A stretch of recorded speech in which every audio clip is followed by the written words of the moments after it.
जय जय श्री राधे। अब 10 दिन तक गणेश जी महाराज अपने पास धरती पे रहेंगे, तो इसीलिए एक कहानी और सुनते हैं गणेश जी महाराज की। चलिए तो कहानी शुरू करते हैं। एक समय की बात है कि विष्णु भगवान का विवाह लक्ष्मी जी के साथ निश्चित हो गया। विवाह की तैयारी होने लगी। सभी देवताओं को निमंत्रण भेजे गए, परंतु गणेश जी को निमंत्रण नहीं दिया।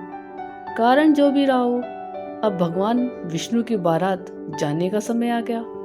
सभी देवता अपनी पत्नियों के साथ विवाह समारोह में आए। उन सब ने देखा कि गणेश जी कहीं दिखाई नहीं दे रहे हैं। तब वे आपस में चर्चा करने लगे कि क्या गणेश जी को न्योता नहीं दिया या स्वयं गणेश जी नहीं आए।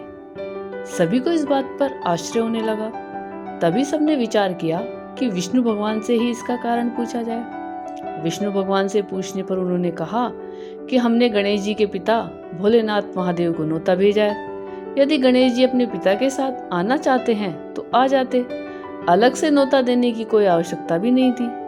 दूसरी बात यह है कि उनको 1.25 मन मूंग, 1.25 मन चावल, 1.25 मन घी और 1.25 मन लड्डू का भोजन दिन भर में चाहिए। यदि गणेश जी नहीं आएंगे तो कोई बात नहीं, दूसरे के घर जाकर इतना सारा खाना पीना अच्छा भी नहीं लगता। इतनी वार्ता कर ही रहे थे कि किसी ने एक सुझाव दिया, यदि गणेश जी आ भी जाएं तो उनको द्वारपाल बनाकर बैठा देंगे कि आप घर की याद रखना। आप तो चूहे पर बैठकर धीरे धीरे चलोगे तो बारात से बहुत पीछे रह जाओगे। यह सुझाव भी सबको पसंद आ गया, तो विष्णु भगवान ने भी अपनी सहमति दे दी। होना क्या था, इतने में गणेश जी वहां पहुंचे और उन्हें समझा बुझाकर घर की रखवाली करने बैठा दिया। बारात चल दी। तब नारद जी ने देखा कि गणेश जी तो दरवाजे पर ही बैठे हुए हैं, तो वे गणेश जी के पास गए और रुकने का कारण पूछा। गणेश जी कहने लगे कि विष्णु भगवान ने मेरा बहुत अपमान किया है। नारद जी ने कहा कि आप अपनी मूसक सेना को आगे भेज दें तो वह रास्ता खोद देगी, जिससे उनके वाहन धरती में धंस जाएंगे। तब आपको सम्मान पूर्वक बुलाना पड़ेगा। अब तो गणेश जी ने अपनी मूसक सेना जल्दी से आगे भेज दी और सेना ने जमीन पोली कर दी। जब बारात वहां से निकली तो रथों के पहिए धरती में धंस गए। लाख कोशिश करे परंतु पहिए नहीं निकले। सभी ने अपने अपने उपाय किए, परंतु पहिए तो नहीं निकले, बल्कि जगह जगह से टूट गए। किसी की समझ में नहीं आ रहा था कि अब क्या किया जाए।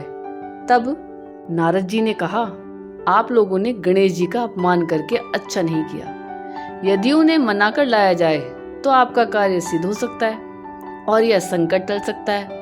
शंकर भगवान ने अपने दूत नंदी को भेजा और वे गणेश जी को लेकर आए। गणेश जी का आदर सम्मान के साथ पूजन किया। तब कहीं रथ के पहिए निकले। अब रथ के पहिए निकल तो गए, परंतु वे टूट फूट गए। उन्हें सुधारे कौन? पास के खेत में खाती काम कर रहा था, उसे बुलाया गया। खाती अपना काम करने के पहले श्री गणेशाय नमः कहकर गणेश जी की वंदना मन ही मन करने लगा। देखते ही देखते खाती ने सभी पहियों को ठीक कर दिया। तब खाती कहने लगा कि हे देवताओं, आपने सर्वप्रथम गणेश जी को नहीं मनाया होगा और न ही उनकी पूजन की होगी, इसलिए तो आपके साथ यह संकट आया है। हम तो मूर्ख अज्ञानी हैं, फिर भी पहले गणेश जी को पूजते हैं, उनका ध्यान करते हैं। आप लोग तो देवता गण हैं, फिर भी आप गणेश जी को कैसे भूल गए? अब आप लोग भगवान श्री गणेश जी की जय बोल कर जाएं, तो आपके सब काम बन जाएंगे और कोई संकट भी नहीं आएगा। ऐसा कहते हुए बारात वहां से चल दी और विष्णु भगवान का लक्ष्मी जी के साथ विवाह संपन्न करा के सभी सकुशल घर लौट आए। इसीलिए सर्वप्रथम गणेश जी को मनाया जाता है। जय जय श्री राधे।